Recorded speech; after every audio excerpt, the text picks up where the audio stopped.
Welcome back to another edition of the Disney Dish Podcast with Jim Hill.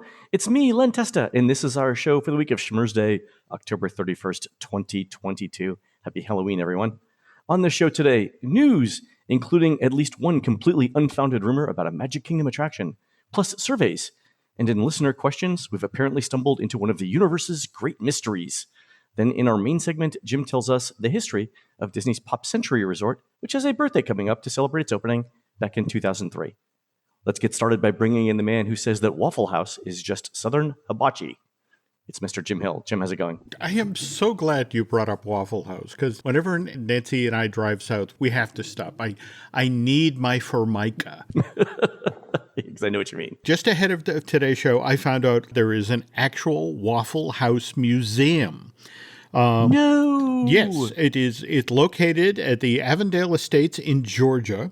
It's actually on the site of the very first restaurant, which opened on Labor Day, 1955.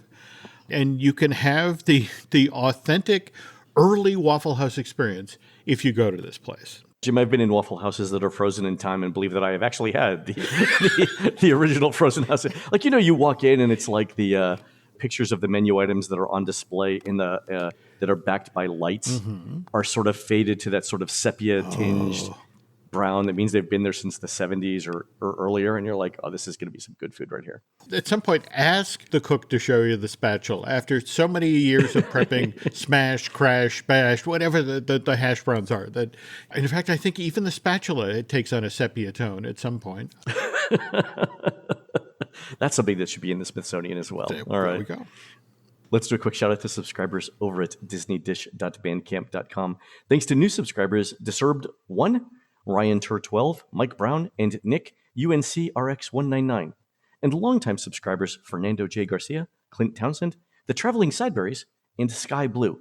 Jim, these are the Disney cast members who invented the holiday Snope machine that sends simulated snow into the air during Mickey's Very Merry Christmas Party. They said that heavily sugared Frosted Flakes was actually their first choice because it looks more like snow, but during testing, the local wildlife discovered sticky corn-dusted interns smelled great. And that was the end of that experiment. True story. Again, there's so much Disney history that I don't know, Len. Oh, my God. You can't make an omelet without breaking eggs. Okay. Just saying. Mm-hmm. All right, let's do the news. Folks, the Disney Dish News is brought to you by Storybook Destinations, trusted travel partner of the Disney Dish Podcast. For a worry-free travel experience every time, book online at storybookdestinations.com. All right, so Jim, you and I are doing the second annual Gingerbread Challenge in Walt Disney World. Mm-hmm. It starts Friday, December 2nd, and we're doing a live podcast recording on December 2nd to start off this event. Tickets are available at tinyurl.com/gingerbreaddish, all one word, all lowercase. And Jim, our topic here is March of the Wooden Soldiers, and you've actually heard from people who were in this specific parade. I am beginning my interviews with these folks, and I'm still collecting stories. So if anybody else marched down the street in one of those very confining outfits, I'd love to hear from you. So please reach out. We're also doing this so this is going to be at the Contemporary Resort. It's walking distance to the Magic Kingdom. Breakfast starts at 8 a.m. Podcast starts at 8:30. Should be run for no more than 3 hours. And it's a Friday, Saturday with lots of fun things to do. I've seen the trophies that Chrissy has for the various events. If she gets them past Disney security, I think everyone will have a great time.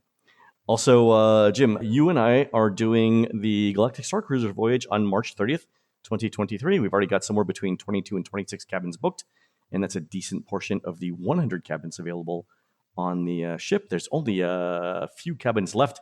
If you'd like to join us, storybookdestinations.com/DisneyDish to get a quote. All right, Jim, remember I said on last week's show that from this point until the end of the year, I will have nothing but positive spin on all Disney news that happens during this time.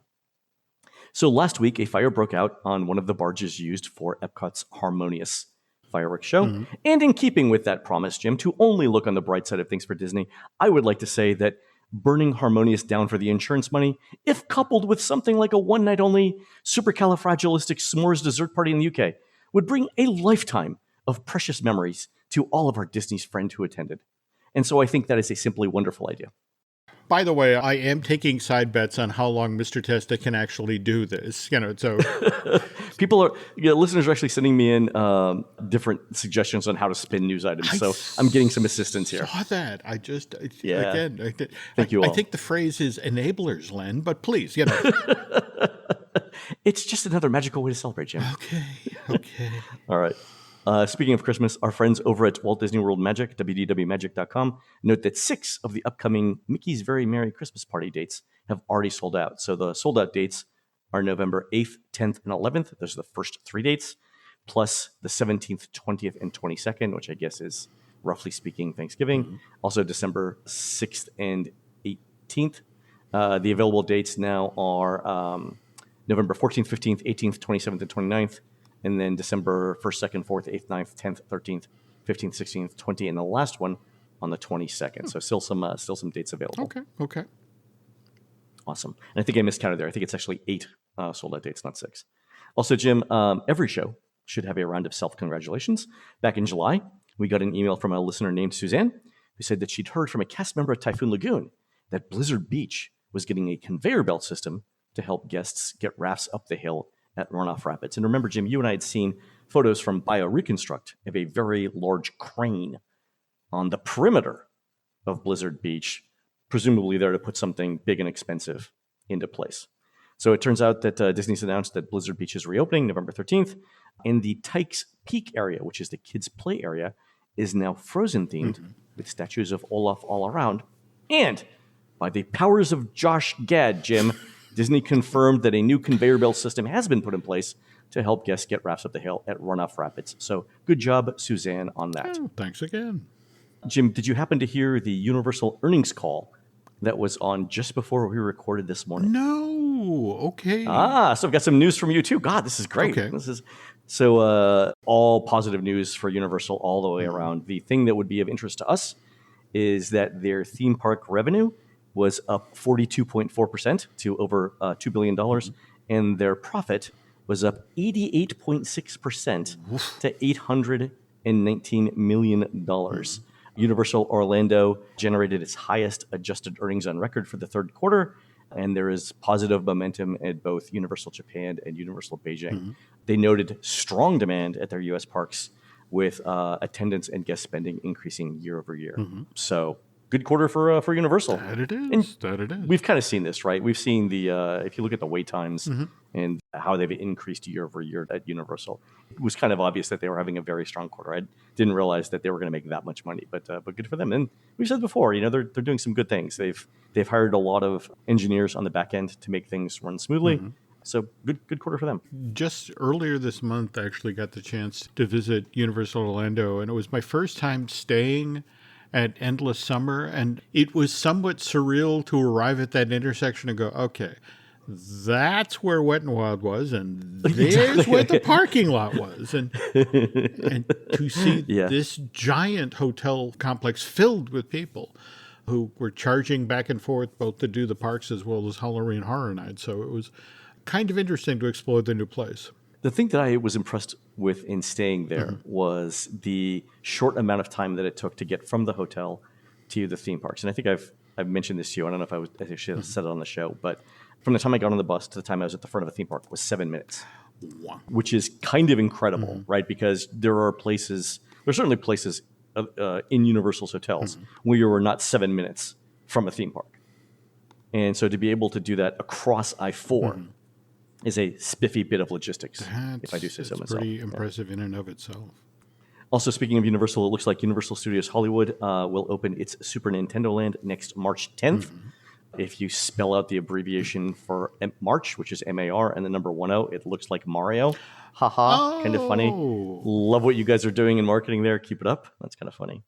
Yeah, so that's going to be interesting for us because it's going to be the first peak we see. It is. Yeah. The Mario Brothers movie opens just 1 month later on April 7th, 2023. And already been warned from folks at Universal to be aware that when they do the premiere, which will be late March, early April, they're going to effectively close that part of the park out ahead of the premiere, because the idea is they hold the premiere up on Universal City Walk at the AMC Universal Theater there, and then afterwards they're going to just truck the entire cast and all of their guests down to the lower lot to Super Nintendo World and hold the post-premiere party there. Oh, sounds like a great idea. Keep that in mind if you're making travel plans to go out to California to be among the first to experience this land, because there's going to be at least one day when, I'm sorry, you can't go down to that part of the park because we're prepping it for the premiere. Right. At least we'll have advanced knowledge of that, so people who are planning their trips can work around it.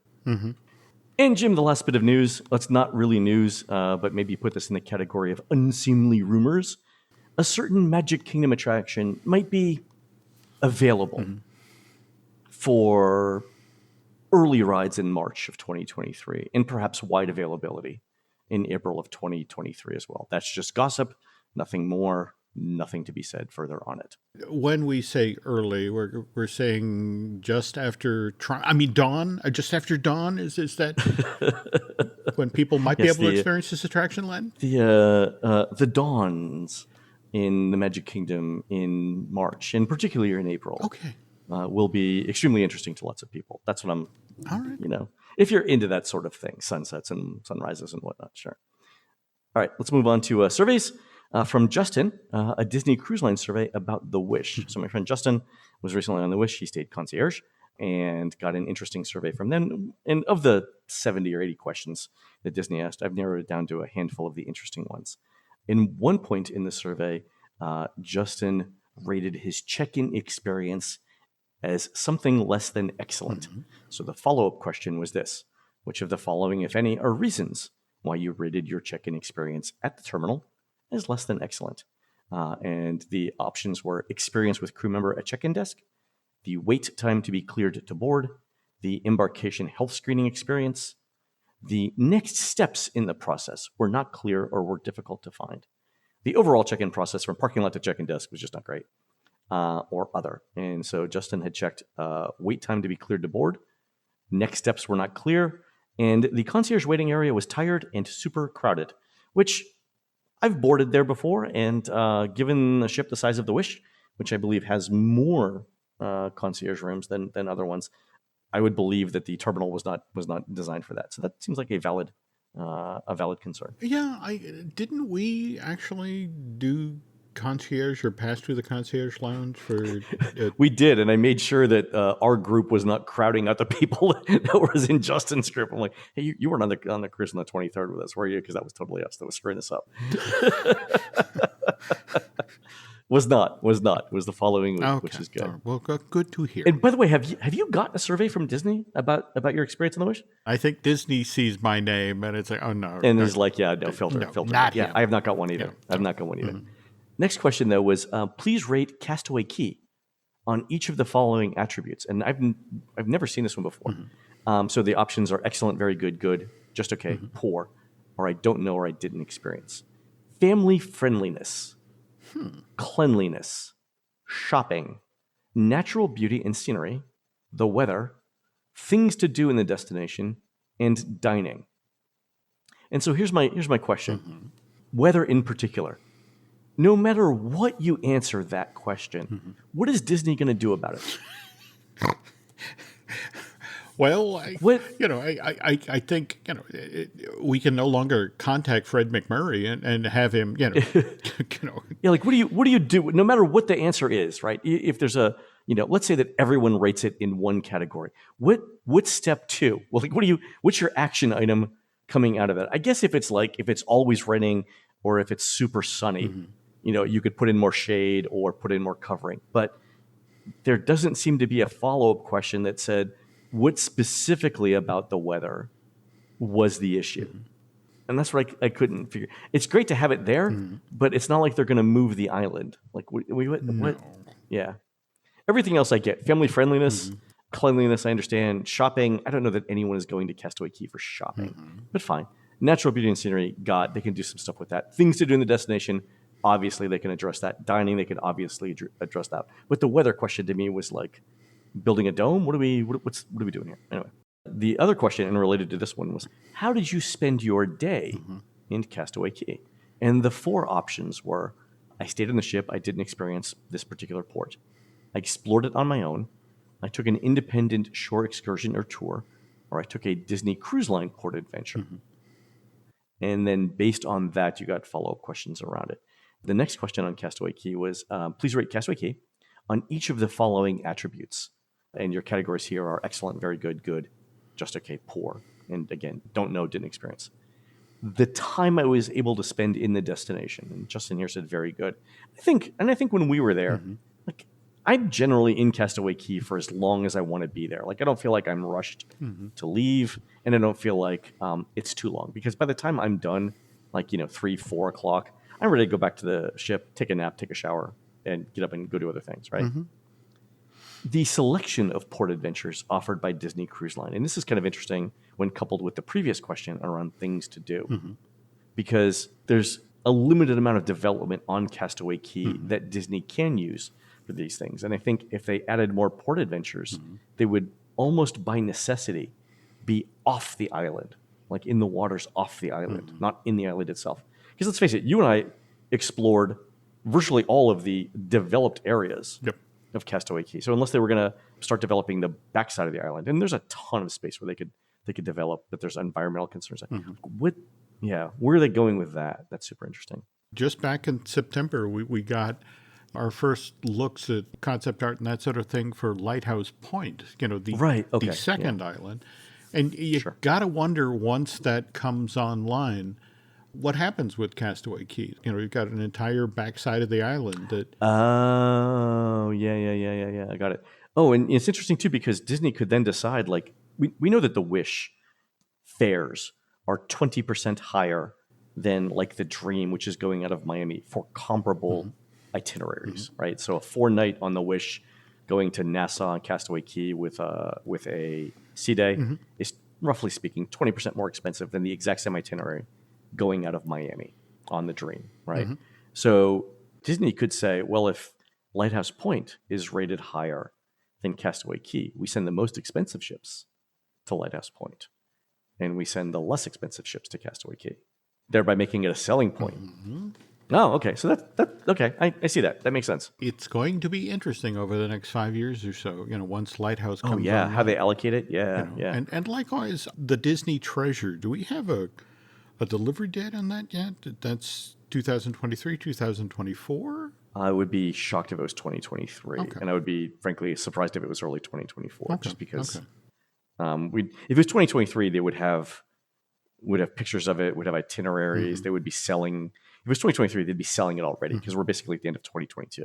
So I'm thinking it's more like mid 2024. Yeah, in fact, I can verify that right now. I'm on the Disney Parks blog, and it says, as of September, the Disney Treasure is scheduled for delivery in 2024, and it's the second of 3 new ships planned through 2025. So yeah, there we go. So yeah, that's what I think. Yeah, and so that means the next one will be 2025. That's interesting. That's a very tight time frame to have the next one done. That it is. The next interesting question was to Justin was this: you said you didn't get off the ship in Nassau. Why? I'd already visited the port. I wanted to explore the ship instead. I or someone in my party was not feeling well. My port adventure was canceled. And in other, Justin wrote, Nassau is disgusting and unsafe. And so, to be fair, I had talked to Justin ahead of time about this, and I said, "Hey, you know, there's a State Department warning about tourist safety in Nassau, and if you've been there before, and you haven't seen the ship, there's probably not a great reason to get off the ship in Nassau. You should probably stay on the ship and enjoy that and explore it more instead." So I may have biased this particular answer, not the disgusting part, but the unsafe part. Anyway.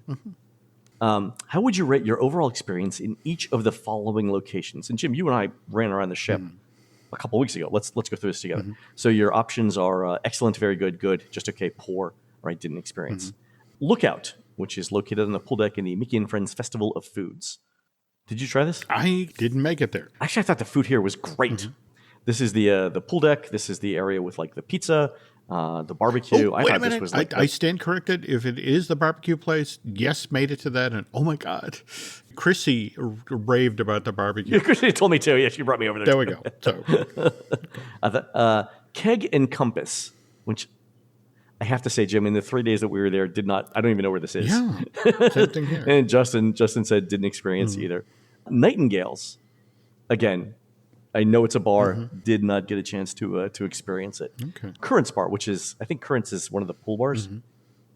Did not get a chance to experience. Cove Bar, I know that's an outside bar. Did not get a chance to experience that. Did you go in the Hyperspace Lounge? I did, and I have to say what he said about, he just said just okay for the... Just okay. I would kind of say the same thing. I was actually kind of surprised at how underwhelming the whole thing was.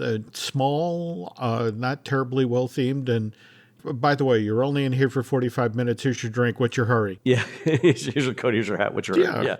I thought the idea of it was interesting, with the screens that simulated you're in space and with the inventive drink menus. It sort of reminded me of a budget version of the Sublight Lounge on the Galactic Star Cruiser. There you go. So Justin's rating of just okay is exactly what I would say with it too. I think it needs vastly more theming. Oh God, yeah. In order to be a better experience. And, I'm not comparing that to Sublight, which again is a $5,000 two-night, experience. But like the Skyline Bar, which is roughly the analogous situation on the other Disney ships, the Dream and the Fantasy, is a vastly more pleasant space. Oh, no, totally. To spend 45 minutes. Yeah. When I heard that's what they were doing, they were taking the Skyline Bar and adapting that to a Star Wars themed experience. I thought, oh, this is going to be amazing. And if anything, the needle went in the other direction. All the charm the Skyliner has is just not present in the Star Wars thing. All right, last question. If you were to take another Disney Cruise Line vacation, which of the following would you want to experience during your cruise? And Jim here, I'm thinking this is like future marketing opportunity question. Please select all that apply. Palo brunch, Palo dinner, Palo wine pairing with dinner, Remy brunch, Remy dinner, Remy wine pairing with dinner. Let me point out there is no Remy on the Wish, right? So if Justin had answered those questions or had checked those boxes, I would have been super interested to see how that would have happened. Palo Steakhouse brunch, Palo Steakhouse dinner. They actually got that one right because that is on the Wish. And then Enchante brunch, dinner, and dessert experience. Or I wouldn't want to experience any of this on a future cruise. That's got to be for marketing, right? Gotta be. Yeah, I would think. All right, fair. All right, we have another survey. It's from Alyssa, who says, "I'm a longtime listener, first time caller. I want to thank you both for your service and especially for the Galactic Star Cruiser episode, which I regularly re-listen to as a pick-me-up on less than magical days. Alyssa, I hope all of your days are magical. Anyway." I'm a Disney Premier Visa cardholder, and yesterday I received a survey from Disney Rewards requesting my feedback on a variety of questions largely concerned with the benefits offered. I've attached screenshots of the two questions I found most interesting. The first about what I felt the Disney Premier Visa card benefits enabled me to do, and in parentheses, Alyssa put read, buy. And the second on what potential new benefits might soften the blow of an annual fee increase. So 2 questions. Here's question 1. How likely would you be to pay for an increase in annual card fee if the following features and benefits were offered? And this is on a scale from 1, which is not likely at all, to 10, extremely likely.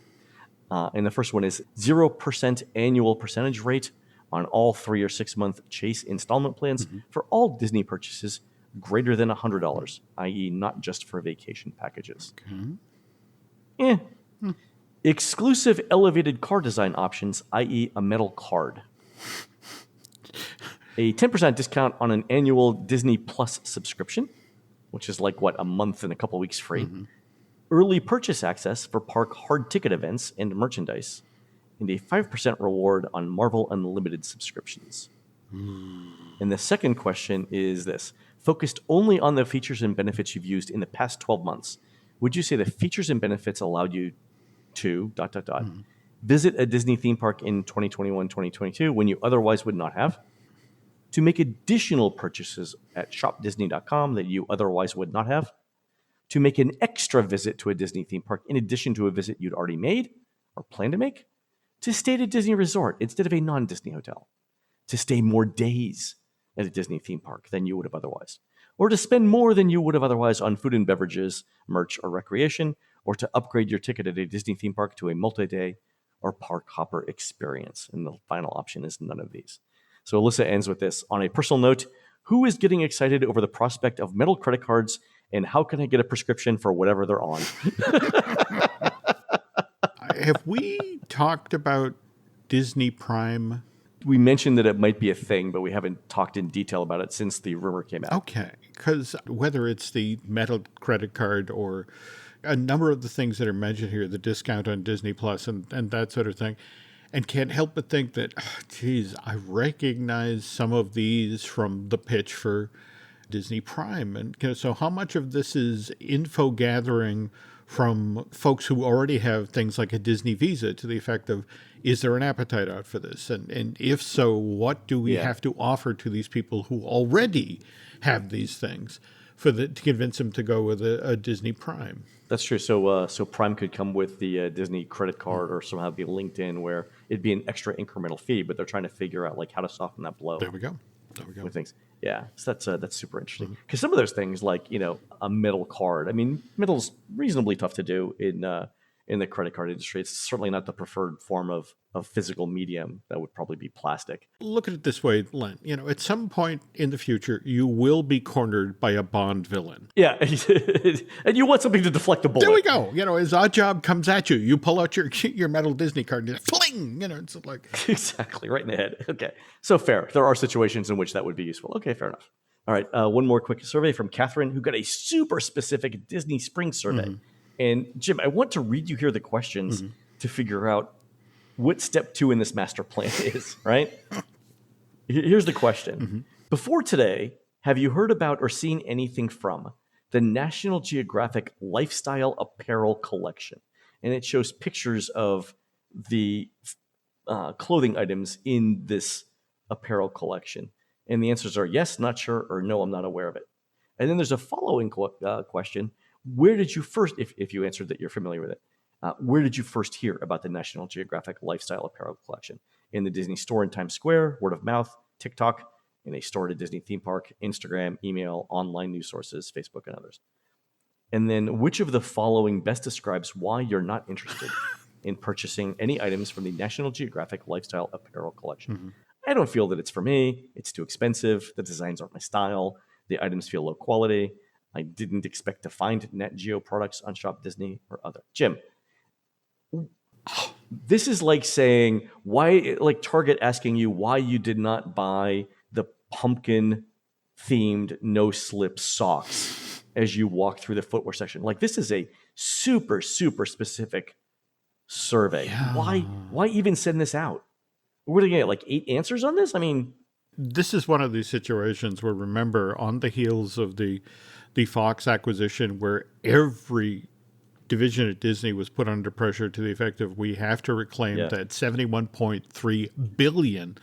And how many of us, we think of National Geographic as, well, clothes, of course. And just the notion of, well, this will help us recover that money. And it's like, no, it won't. Yeah. And the fact that they floated a trial balloon. In fact, I haven't been in the Disney store in Times Square since December of last year. In fact, when we went, you and I went to the MoMA for that Baroque Disney exhibit. Now I suddenly feel like, well, I got to get to the Disney store to actually see this National Geographic stuff before it goes away forever. All right. 2 quick listener emails. One from John, who says, as a longtime listener of the Disney Dish podcast many months ago, I heard y'all mention a project from the Smithsonian where they were collecting photos of family vacations to Disney parks. I found the website, and it was the final day of submission. I emailed them 5 photos of my family trip to Disneyland in 1957. When I was 6.5 years old, it was Tulsa, Oklahoma to Disneyland via Route 66. Recently, I received an email response from the Smithsonian saying that they had accepted 1 or more of my photos for their exhibition. Oh. Needless to say, all of us involved are thrilled to hear this. And even if it's 1 photo in the exhibit, we're all planning a trip next year to see it. Thanks again, John from Katy, Texas. Cool. So I've got a number of these actually from people who are like, yeah, they took my photo and now I'm going to Washington, D.C. just to see it, which I think is super cool. So I'm very excited for this upcoming exhibit. And this is our friend Bethany Bemis, there we go. Who is curating it. Can't wait to see this exhibit. Yeah, I'm super excited. I'm going to try and be there for opening day. God knows what the crowds are going to be like for that, but All true. All right, one more email. And actually, this is from a series of people. So remember last week, Jim, we had talked about a listener who couldn't figure out how to show cast members at the park entrance that they were staying at a Good Neighbor hotel in Walt Disney World and thus eligible for early theme park entry. And the question was, what's the proper way to do this? And Jim, let me just say, there is what we like to call in the business a difference of opinion on how to do this. Okay. So Jeff wrote in and said, I can confirm that those staying at Shades of Green can link their reservation on MDE to allow for extra hours access. We did this in August, and we did it again for our trip this upcoming week, and it works well. MDE knows the number of people in the reservation, and only that many can be chosen in my Disney experience. And I'd heard the same thing, too, for the Swan and Dolphin. So Shades of Green, Swan, Dolphin, fine. Brendan wrote in to say, I'm a big My Disney Experience guy, so I am no stranger to planning, linking, booking, etc. For some reason, however, our Hilton reservations will not link in the app. After asking about a dozen people how I could make sure I'd be able to get in the parks for early entry, including official Disney guest relations at Disney Springs, who said they absolutely could not help, we finally landed back at the concierge desk inside the Hilton Hotel. After going through a few different staff members who acted as if they had never heard of early theme park entry, we got a manager who could help. Believe it or not, the answer is they give you what is essentially a business card, one for each guest. The concierge writes down a bunch of numbers, essentially a confirmation code, the dates of your stay, and each guest's name on a little paper card with Disney branding on them. And those are what you show to the cast members at the park gates for early entry. To my understanding, this is the process for all third-party Disney Springs hotel resorts. Oh, Brendan, my friend, it is not. Okay. All right, so here's, because then I got an email from John who said, I'm a pass holder and I typically stay at one of the offsite Disney Springs hotels that provide early entry. I can confirm that you actually cannot link a Hilton, Holiday Inn, or Best Western reservation to your My Disney Experience. So there's really no way for Disney to know you get an early entry until you go to the park and approach a cast member. Most of my encounters, John says, involve the kind of cast member having no idea about the policy and needing to ask a supervisor. The most recent time, the cast members actually had to Google Disney World's Good Neighbor hotels to see the list. And to make it even worse, at the time, the Holiday Inn name was listed on the Disney website incorrectly, leaving me trying to explain that the hotel I was staying at was, in fact, the Disney Springs location. All right. So, and John closes by saying, all in all, it's a result of Disney creating a policy, but not having a good way to cleanly implement it, not properly informing all the frontline cast members about it, and just hoping for the best. But John did, because he knows of my promise, Jim, to say only positive things about the Disney Corporation. He said, Len, as a positive sign, Disney has a wonderful new opportunity for their offsite guests to get to know cast members on a more detailed level. And that's what this is. Okay. So I've actually, and I've heard from Katie, who's a travel agent, who said basically the same thing about the Hilton Bonnet Creek. She said her first step involves calling the MD help desk, and then those people consult some sort of magical list that doesn't exist outside of their offices. If the hotel is on their list, yay, everything's set. If not, step 2, which is, does this list appear anywhere on the internet, and how do I do it? So step 2 involves calling the hotel. And is the concierge says link to MD. If that doesn't work, is there a card? Yes, but the guests have to ask for the magic card, and it's good for the length of stay. But how do guests know that? The trick is they don't unless they ask. So I've actually emailed Disney public relations or media relations, and I said, look, I've got these 5 emails from 5 different hotels with 5 different experiences on how to take advantage of this entitlement that they were provided. Do you guys have a list anywhere that says, if you're staying at this hotel, then do this? Because it seems like it's a different process depending on where you're staying at. Now, I don't expect Jim to hear back from media relations at all, because they are definitely booked filling other news organizations with magic of their own. Right? They are completely booked providing wonderful dreamlike experiences to the other members of the media. So I understand how they're not going to get back to me. But if they do, I will be sure to share it on this particular show. We'll see. Okay. All right. Here, this is me holding my breath. Okay. All right, we're going to take a quick commercial break. When we come back, Jim tells us about the history of Disney's Pop Century Resort. We'll be right back. Do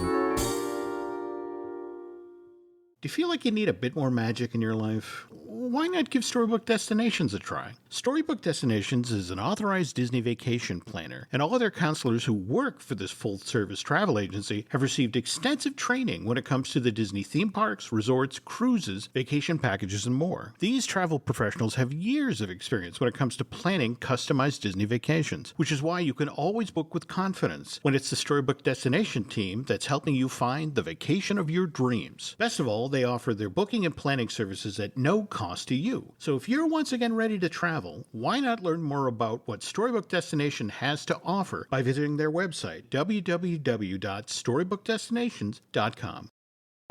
What I bought? A new Blink Mini 2K Plus smart security camera. What I got? 2K clarity sharp enough to see every detail of home when I'm away. Plus audio like I'm in the room, not with my bestie traveling to another city. Plus easy plug-in setup to install faster than skipping through podcast ads. But you'd never skip ads, right? Plus, I got all of this for just $49.99. Blink Mini 2K Plus. Mini camera, max performance. Shop now at amazon.com/blink.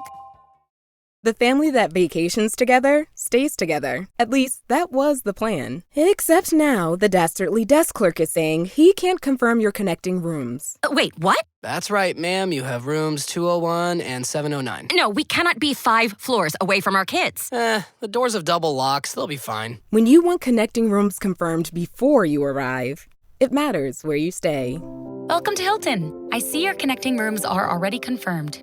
Hilton, for the stay. We are coming up on the anniversary of is it the opening of Pop Century, or is it the announcement of Pop Century? I can't remember. It's been a while ago. Well, that's the problem with Pop Century, that there was an announcement that this project was going to go forward. And I want to say that was in 1999 in this window of time. Of course, the plan at that point was that the hotel would then open in December of 2001. And that didn't happen. Did not happen. But the Walt Disney World Resort first opened in October of 71. We first had our monorail resorts. We had, Contemporary, we had the Poly, we eventually got the Golf Resort, and over time we saw, in fact, we just spent 10 or 15 minutes talking about the Good Neighbor resorts down on Hotel Plaza. But then if we jump ahead to September of 84, Michael Eisner comes through the door as the brand new CEO of Disney.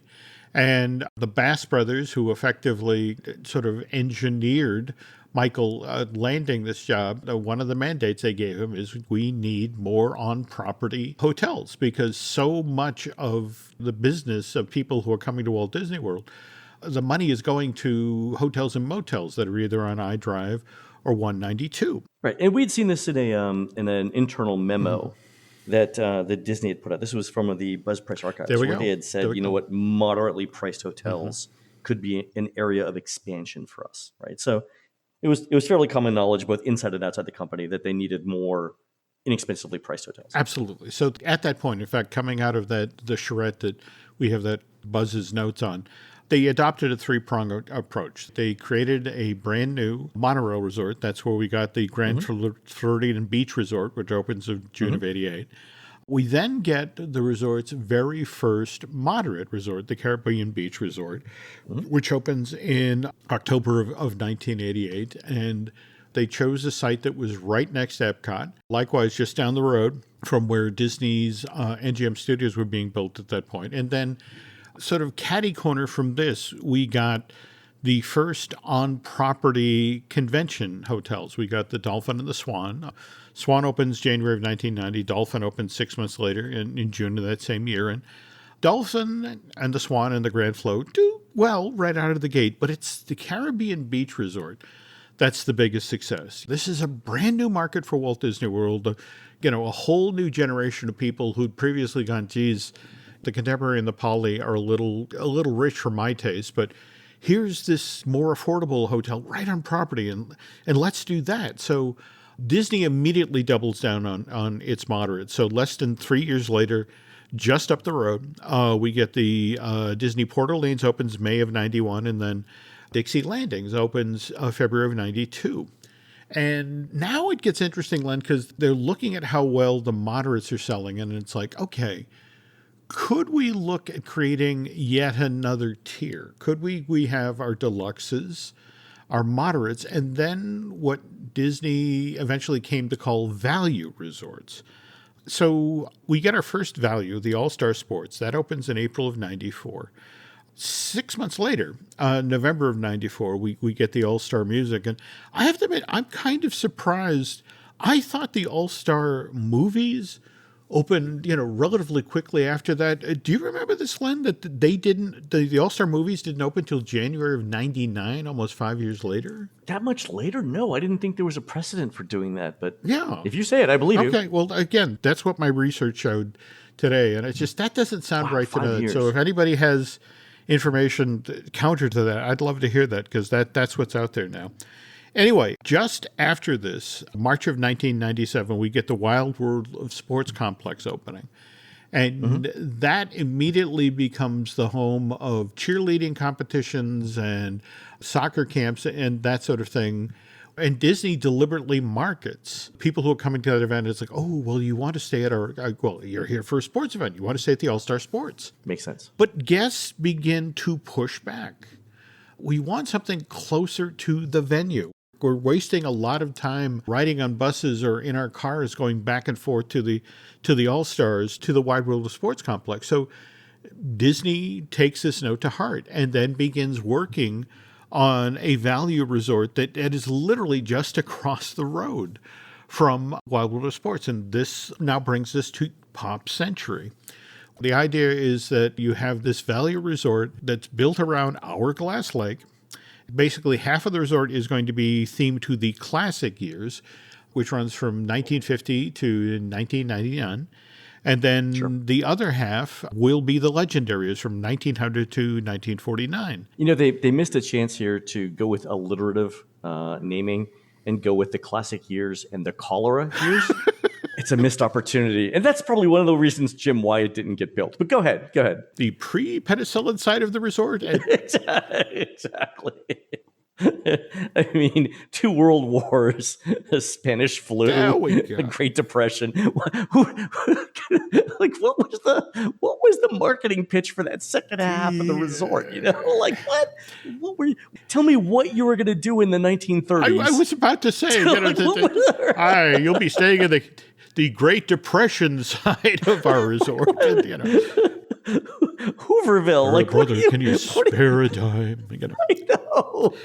What was going to be the imagery? The interns were going to have to work overtime on that one. All right, go ahead. All right. So, and again, the plan was that Phase 1 would open December of 2001. But then, of course, September 11th, 2001, 9/11 happens. Yeah.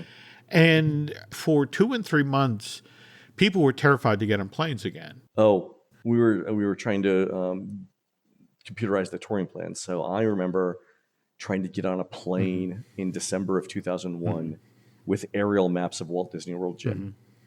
And it's the only time I've ever been pulled aside by TSA and put in a room. And thank God I had a copy of the book with me. Okay. Because they were like, this is what we're doing. And I don't think they believed me as much as they probably ran a background check and said, this guy's not been to Syria recently. Yeah.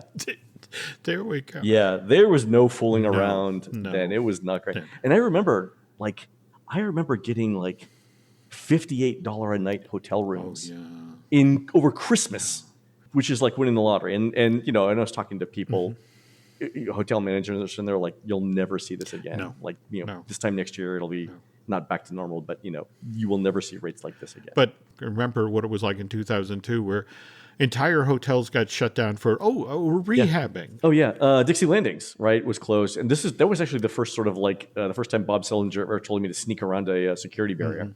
Not sneak around, but if you accidentally passed it and didn't know what it was supposed to be doing, and you ended up on the other side of it, God forbid. But get some photos. I used to have the very same kind of myopia, Len. I would come across a sign that said cast members only, and it said, Jim Hill, welcome. It's a certain form of dyslexia. There we go. I get it. There we go. Yeah. So eventually, Pop Century, the completed side, opens. But it opens in March of 2002. And even then, Disney struggles to fill those rooms. Whereas So let me ask you this question. They had to make a choice here between starting with the classic years and starting with the legendary years. Why did they pick the classic years? The classic years were closest to Caribbean Beach. And what was interesting about the Caribbean Beach Resort and the Pop Century is they actually shared a back-of-house complex. In fact, the central laundry facility for these two resorts, where you check into the lobby at Pop Century, just off to the side, hidden behind the trees, is the giant laundry facility that does the sheets and the towels for both of these complexes. So it was just literally, okay, we'll open the side that's closest to the laundry. Oh, to try and share resources. There we go. See, I thought it was some sort of like marketing thing, like, well, the people who are coming would have been alive during the classic years. We'll get them to stay. They'll talk up the resort. Then we'll open the legendary years. But your thing about saving money makes way more sense. Well, I'm sure that did in fact factor into it. In fact, I have to say, I always enjoy walking around the lobby of the Pop Century because, again, the wonderful displays. I mean, there's nothing quite like being at the Ageland that you can see your childhood playthings behind glass. Yeah, exactly. Look at this ancient artifact. We think it was used in some sort of ritualistic ceremony. Like, no, that's a speak and spell. Like, you guys don't understand. I had one of these, right? Like. But the classic years opens March of 2002, whereas the legendary years, and remember, they had started work on at least 3 and 4 of the buildings over there. Right. They had concrete forms. Just stood empty for years, Len. In fact, a couple of times that I covered events at the ESPN Wide World of Sports, and they'd go, "Oh, I'm sorry, the parking here is full, but we'll take you to our satellite lot." And you were parking in the parking lot for the legendary years. And it was one of those things where it's like, every time they were like, absolutely, I will drive over there, I'll park the car, and then maybe I might get lost and take some photos. The interesting thing is I never went over there. Mm-hmm. Like, as tempting as it was for the dozens of times I stayed at Pop Century, and it was calling like a siren call, I never actually went through the barriers and looked there because that was... Well, this is why you're never going to star in a Stephen King story, Len. Just sort of the abandoned buildings. They had no appeal to me. Yeah, just getting old. I don't know what it is, but yeah, younger me would have probably done it one night, but I did not. There we go. And times changed. And again, that's how you eluded the Florida theme park vampire. Okay, but outside of Disney World, right? People are starting to build kid-specific resorts. There we go. Holiday Inn builds the Orlando Suites Resort. In fact, this actually opened ahead of Disney breaking ground on Pop Century. It opens in July of 99. And it does okay. It was fine. Yeah. But it's only in October of 2004 when Holiday Inn announces at a press conference in New York that they've just cut a deal with Nickelodeon. And what they're going to do is re-theme this hotel, which a lot of folks probably remember is just down the road from the Gaylord. Yep. They're going to turn it into the Nickelodeon Family Suites by Holiday Inn. And people lost their minds, Jim. That's it exactly. When this opens in July of 2005, people they're throwing money over the transom. It's booked the entire time. Like, it is. And people would ask me, like, what's the easiest way to get from Nickelodeon to whatever park, and I was getting that question like a couple times a day. So that it was super popular. And I would say the thing that Nickelodeon Family Suites did right, so the thing that Holiday Inn did right, is they set up the play area in a way, the water park play area, in a way that parents could watch their kids having fun without having to be with the kids in the water park area. Like, even for young kids, you could sit in the shade with a drink and have your kids, 20 feet away and be able to see them no matter where you were sitting. And that was a great setup. It was really, really good design. Absolutely. And so families would spend entire afternoons here. They're like, why would I go to a Disney water park? The kid is having as much fun here as they could possibly have. Why would I go anywhere else? That's the thing. Disney noticed. Yeah. That's literally next door to us, and these people are not coming over to our resort, to our theme parks. And meanwhile, they have the half-completed legendary years just standing empty. And so the Imagineers, coupled with the folks at the resort, begin to have conversations about, okay, what is it that makes the Nickelodeon Family Suites by Holiday Inn so successful? And it's like, okay, well, it's got the animation component. It's got a really decent water play area. It's got suite spaces that hold upwards of 6 family members. So the Legendary Years was supposed to be like the classic years of Pop Century Across the Way of Hourglass Lake. It was supposed to be a value resort. And what Disney decided to do was, okay, if we're going to revive this project, first of all, we're going to dedicate a good portion of this now standalone hotel to family suites. So yes, we'll have a value wing, so to speak, but this is our answer to the Nickelodeon Family Suite. So this is where we get the Art of Animation Resort. Construction begins in the summer of 2010, and the resort itself opens in May of 2012. And they tied it to the 4 most popular franchises at Disney and Pixar at that time. So it was Lion King, Little Mermaid, and then Cars and Nemo. And in fact, in the pool area, the big blue pool, their response to the Nickelodeon pool was to create this area that was themed around Nemo. And the Cars water play area too was also pretty spectacular. This is true.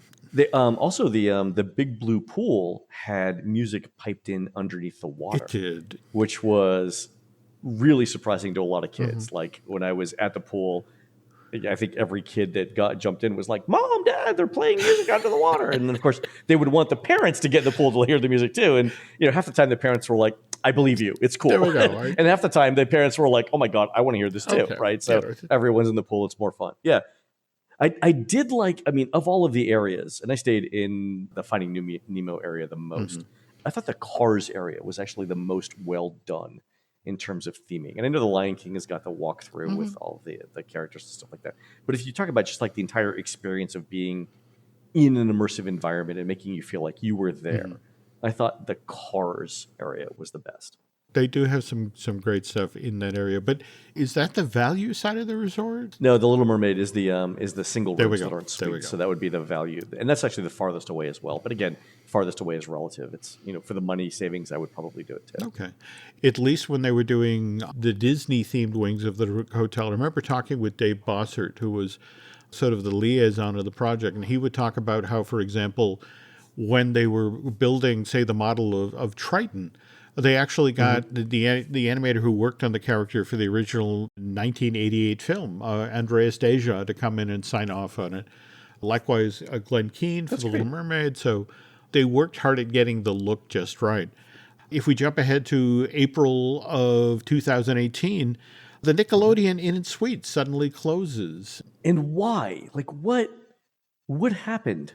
Did you not update it enough? Because at that point it had been open for a while, and you got to update a hotel every 5 to 7 years. Nickelodeon was sort of drifting away from animation at that point and was doing more, shows like iCarly and that sort of thing. And that was a little harder to replicate in a resort type setting. Right. They wanted to be able to talk about it on the network, and SpongeBob was a perennial, but a lot of the other IPs that were there represented the hotel had been off the air for 5 to 10 years at this point. When Universal Studios Florida first opened in 1991, as part of the dedication for that theme park, remember they had a Nickelodeon studio right there on site. They planted a time capsule. And the network reps came out, and the formal ceremony of the time capsule being buried. Now, Nickelodeon Studios closes at Universal Studios Universal Studios Florida in 2005. And at that point, they pulled the time capsule out and put it in storage. But when they opened the Nickelodeon Family Suites, they actually truck the time capsule over to the hotel and, as part of the opening, bury it there. So now, again, the Nickelodeon Inn and Suites closes in April of 2018. And the folks from Nickelodeon go, well, all right. You're like, hey, we need our time capsule That's back. right. Hang on. Where did we bury that? This is going to be one of those A&E late night shows like the History of Oak Island. I was like about to say, yes. Yeah. Going to have a bunch of podcast people with metal detectors roaming a bulldozed site. Yes. Over by the Gaylord looking for a to capsule. my knowledge, it has never been recovered. Oh, Jim, we're just encouraging people. There we go. I'm free this weekend. I'm just saying. Okay. You want to head over, let me know. All right, the Urban Explorers folks, but oh, so it's still missing? Still missing. It's a mystery. I love it. I love it. Anyway, to just sort of put a cap on the Pop Century Art of Animation story, this is a value resort that's married to a moderate resort that's got all suites and value rooms. And then the Skyliner opens in September of 2000. Right. With that amenity, Len, how do you describe these two properties now? It's a great question because what we end up doing is we say that, Disney has its 4 categories of hotels. So the DVC resorts, the deluxes, the moderates, and then the values. But within the values, there are actually 4 segments of the values. Okay. So the lowest tier is the All-Star Sports and All-Star Music. They're the least expensive of Disney's value resorts. And then one up from that is Disney's All-Star Movies. Okay. And then above that is Pop Century, right? So that's tier 3. And then tier 4 would be Art of Animation. And technically, that's actually 2 tiers as well. So maybe there's 5. And it would be the Little Mermaid rooms at Art of Animation are more expensive than the rooms of Pop Century. And then the suites are more expensive still. So within that segment, they've actually broken that up. Just sort of the way that they do, too, at moderates, where you've got different views that segment your room cost. Excellent point. Yeah. Excellent point. The very first moderate, Caribbean Beach Resort, you make basically 3 of the villages disappear there. You then build the Riviera with the DVCs, which opened in December of 2019. Did that then impact what Disney was getting for the rooms of the Caribbean? The Skyliner has greatly increased the Caribbean's popularity. And that's true even if you tell people this is not otherwise a great resort. You will have a hike to get to the check-in area if you have a problem. You will have a hike to go to the food court. And the food court, frankly, is not that good. Also, there's bus stops all over, and you'll have multiple stops within the resort. Even if you tell people that, they are still choosing Caribbean Beach because of the Skyliner. Their rating of the room is the same. It's the lowest rated moderate, right? But because people consider the Skyliner such an attraction, and more importantly, it's not a bus. It's on par with being like at a monorail resort, but paying moderate prices. Fascinating. We could do an entire show on the psychology of what happens when you add the Skyliner to a non-deluxe resort. Wow. By the way, I heard a story yesterday related to the Riviera. You know how Disney has extended evening theme park hours for guests staying at deluxe resorts and DVC resorts. So a friend of a friend yesterday is staying at Riviera, was going to Magic Kingdom for the event, said, "Hey, I'm staying at the Riviera." And the cast member said the Riviera is a moderate and didn't let this person in. And actually had to call a manager over to say, no, the Riviera is a DVC resort. Here are your terms and conditions. But I think the cast member was actually confusing the Riviera with Caribbean Beach, which is a moderate. And you can kind of see how that would make sense. But again, the only reason it got to me was because there was guest impact, right? But still a funny story. I'm looking now at the announcement of the change out of the pirate rooms at Caribbean Beach Resort in the Trinidad. Going to Nemo. Yeah. So now you'll have Nemo themes at least 2 resorts. Wow. You'll have it at Caribbean Beach and you'll have it at Art of Animation. Wow. Okay. Whatever gets people into the rooms, I guess, is what they'll do. But anyway, there you go. That's Pop Century by way of Art of Animation. And again, I'm just fascinated about what you said about the Skyliner, which, again, I wonder, does that bode well for eventually expanding this transportation system, given what it did to the perceived value of those hotels? That's what I was thinking. And I've started to run the numbers on this, but take something like the All-Star Resorts, where you've got thousands of rooms, right? If you could get $10 more a night for each room and say it's on the Skyliner route, how many months, weeks or months or years would it be until you broke even on the cost of the Skyliner? Because you figure, let's say that it's $10 more a night and you're selling, I'm just making up a number here, 2,500 rooms a night. It's $25,000 a day in additional revenue. It's $175,000 a week. I mean, times 52 is $9 million a year. How many years until you break even on it?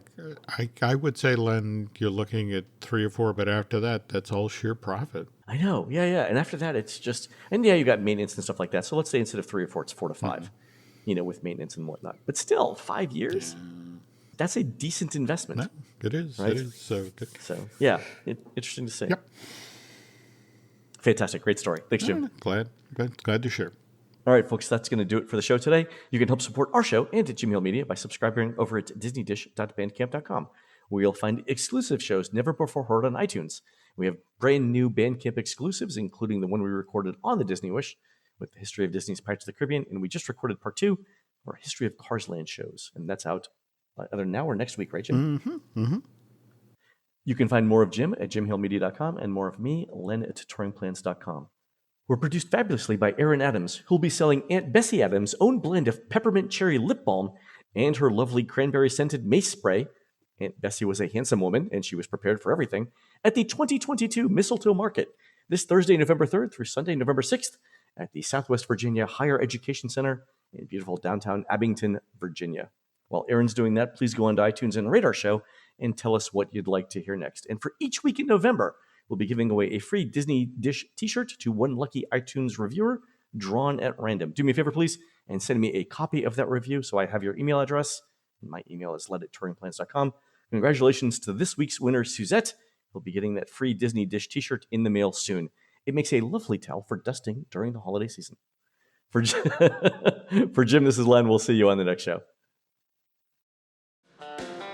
This episode is brought to you by 20th Century Studios' new film, Springsteen, Deliver Me From Nowhere, starring Golden Globe winner Jeremy Allen White and Academy Award nominee Jeremy Strong. Scott Cooper, the director of the Academy Award-winning movie Crazy Heart, brings you the story of the most pivotal chapter in the life of an icon, Springsteen, Deliver Me From Nowhere. Only in theaters October 24th. Get your tickets now.